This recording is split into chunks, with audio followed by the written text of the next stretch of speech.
My name is Emily Cohen, and this is Ultimate 101, and in today's tutorial we'll be going over force.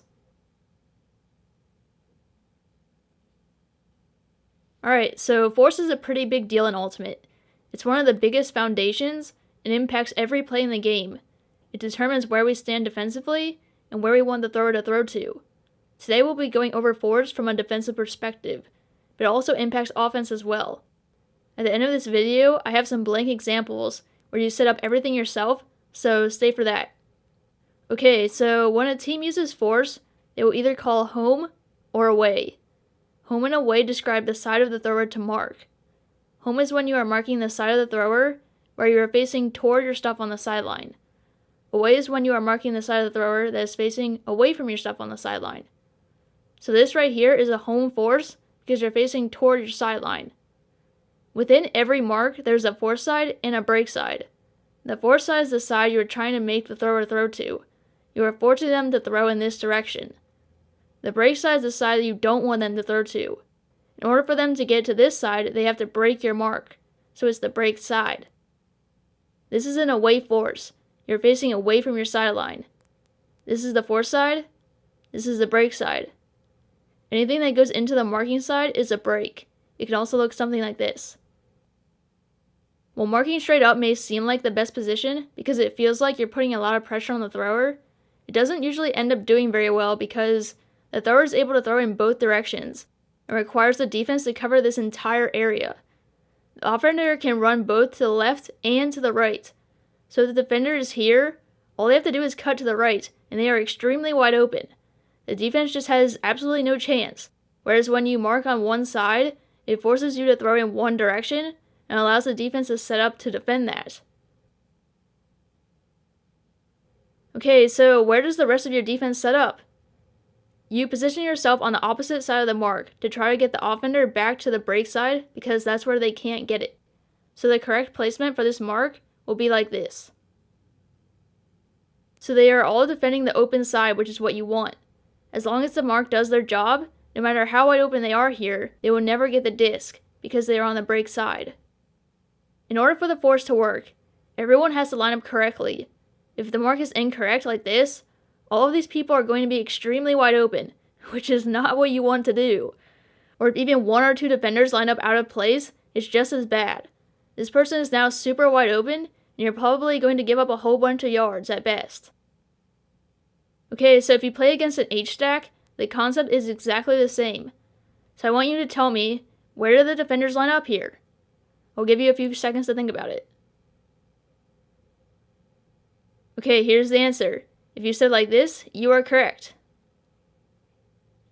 Okay, so now we're going to go through some examples and see how well you understand force. So the force is home here. Where do you mark? If you said here, you are correct. The force is away. Where do you mark?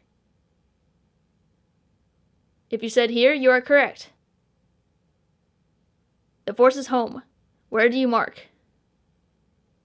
If you said here, you are correct. The force is away here. Where do you mark? If you said here, you are correct. For this last one, you are going to do the whole process.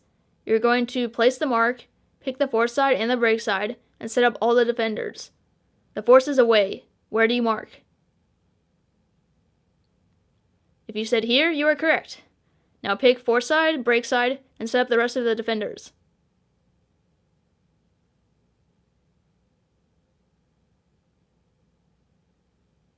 If you said like this, you are correct, and have a good understanding of force. Alright guys, so today I'm going to teach the foundation of zone. This video is definitely on the advanced side, so by now you should know force. If not, you can watch this video right here first. Zone is definitely not the easiest defense out there. It can be intimidating for a lot of people in the beginning. There are a lot of different positions, a lot of things going on, and especially if you haven't played sports that use similar concepts to this, it can be a bit of a learning curve. But that's okay. I am here to hopefully make this simple and easy to understand. So yeah, let's begin. Alright, so there are a lot of different types of defenses, and they all have pros and cons. Most people start off playing in a man-to-man defense, which looks like this. Everyone is guarding a specific person and stays on that person for the entire point. So if your person cuts out, you cover them out. If they come back in, you follow them in. It's very simple. Man-to-man is very popular because it's very easy to implement. There are no complex formations, no special positions. You can just start using it pretty much immediately. It's great for all levels. However, man-to-man has some major weaknesses. If there is someone on the other team that is really good, they can burn right past your defender and score who knows how many times. With this defense, everyone is on their own. No one else is really in a position to help with breakdowns very much.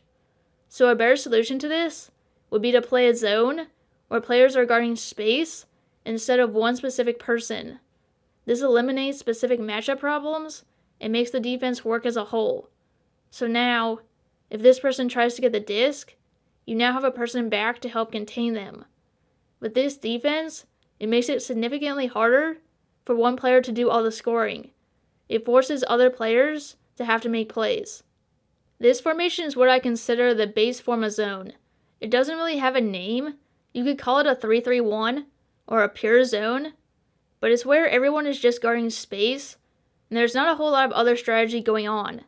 In Ultimate, we don't really use this formation very much because it has a lot of weaknesses.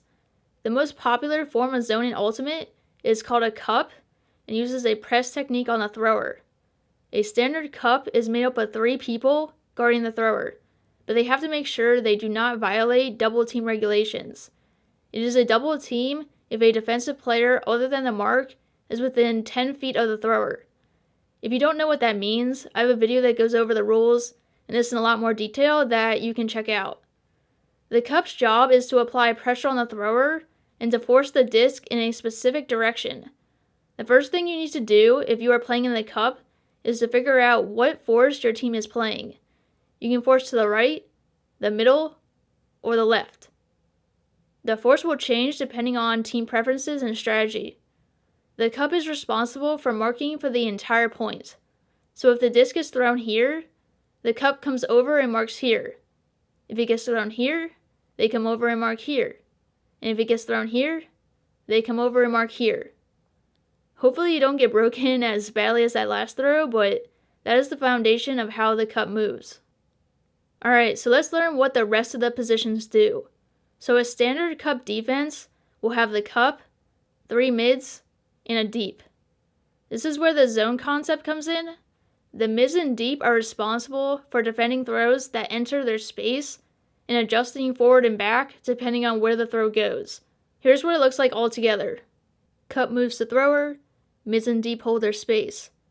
Throw goes up, cup moves to thrower, mids and deep adjust back to keep spacing. Throw comes up, cup moves to thrower, mids and deep adjust back to keep spacing. Throw goes back, cup moves to thrower, mids and deep adjust forward to keep spacing. One of the most common mistakes with cup is not keeping shape. One person will come over, but the other 2 don't get there for some reason, and then the thrower is able to break. The cup is only effective if you can consistently keep shape and pressure on.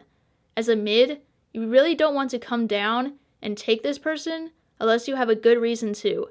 By doing this, you will end up leaving people open in the space that you were supposed to be covering, which most of the time doesn't end very well. You just end up giving up bigger plays than if you had just stayed in your position. It's not that you can't move from your position, it's more that the more you do, the riskier it gets. You can also play a 4-man cup or even a 5-man cup. If it's really windy, you want to put a lot of pressure on the thrower, or only 2 on the thrower, with more help deep. Depending on what you are trying to accomplish, different variations of this can be more or less effective. If you still have questions or this video helped you learn zone for the first time, definitely let me know in the comment section below. If you're really struggling, check out my practice support feature on my website. Like this video if you liked it, don't forget to subscribe, be sure to share this with anyone you think could benefit from it. This is Ultimate 101, and I'll see you next time.